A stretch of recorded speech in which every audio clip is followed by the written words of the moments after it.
For thousands of years, the painter held a monopoly, not just on beauty, but on information. They were the only ones who could show you what a person looked like, what a foreign land held, or how a battle was won. Their primary job was to document the world. They were the official record. And then, a sudden, sharp click put that entire monopoly on notice. In 1839, the camera arrived, a machine that could capture an image with blinding speed and uncanny accuracy. Suddenly, the painter's centuries-old monopoly on realism was shattered. French painter Paul Delacroix famously declared, "From today, painting is dead. The crisis was real." What was painting's purpose now that a machine could capture truth so effortlessly? But while painters panicked, early photographers faced their own crisis, a crisis of credibility. They were seen as mere technicians, not artists. So to prove their worth, they tried to make their photographs look like paintings.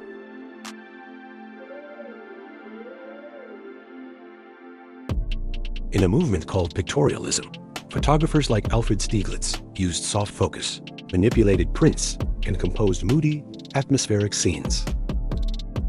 Stieglitz was so committed to this cause that he founded Camera Work, a beautiful and influential magazine. It wasn't just a journal, it was a manifesto, presenting photographs printed with the same exquisite quality and reverence as fine art etchings. This magazine was crucial. It was a sophisticated argument in print form, designed to convince the world that the camera, like the brush, could have a soul.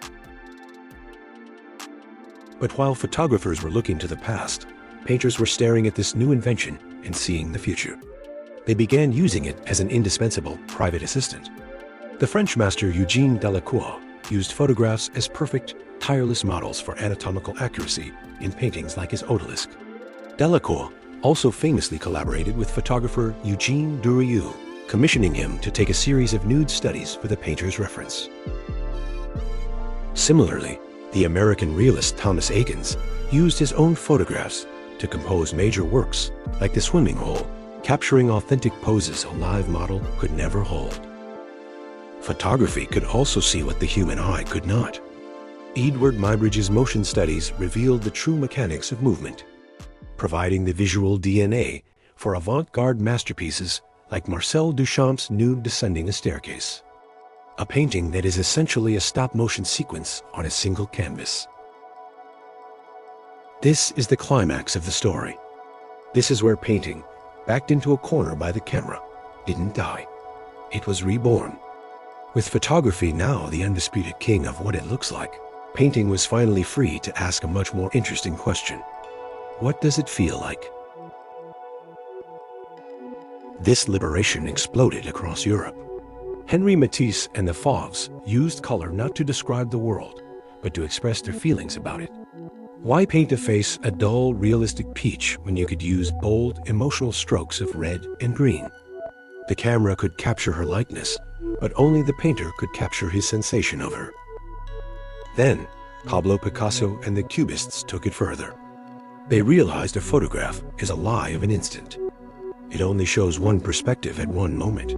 They wanted to show more reality.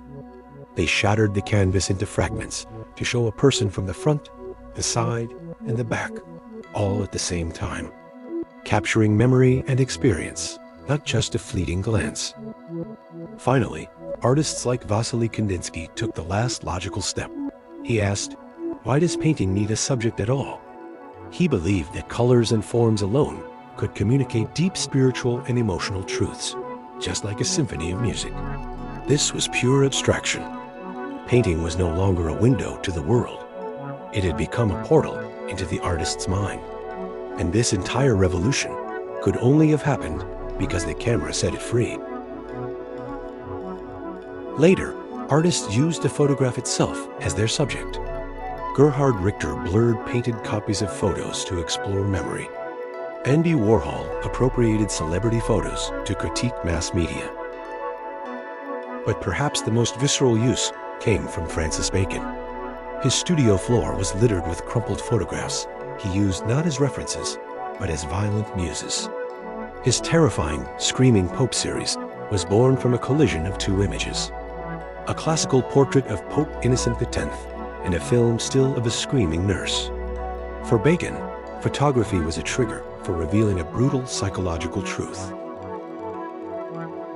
So, photography didn't kill painting, it revolutionized it. But let's be clear, it did change the business of art forever. The demand for painted portraits plummeted as everyday people could suddenly afford a photograph. The painter, as a pure documentarian, largely became a thing of the past. The camera took that job. And today, we stand at a similar precipice. AI image generators can now create stunning, photorealistic images from a simple text prompt. Many photographers are feeling that same anxiety painters felt in 1839. Is their craft, their job, under threat from a new machine? But this brings us full circle. If photography, by taking over the burden of realism, liberated painters to explore emotion, abstraction, and their deepest imagination, then what new frontiers will photographers be liberated to explore, now that AI can handle simple depiction? The revolution, it seems, is far from over. Quick reminder, if you didn't already know, we have an accompanying booklet for this video. It provides even more info on everything we covered. Perfect as a handy keepsake or for future review. Check the description for the link. Thanks for watching. And don't forget to subscribe and like the video. See you next time.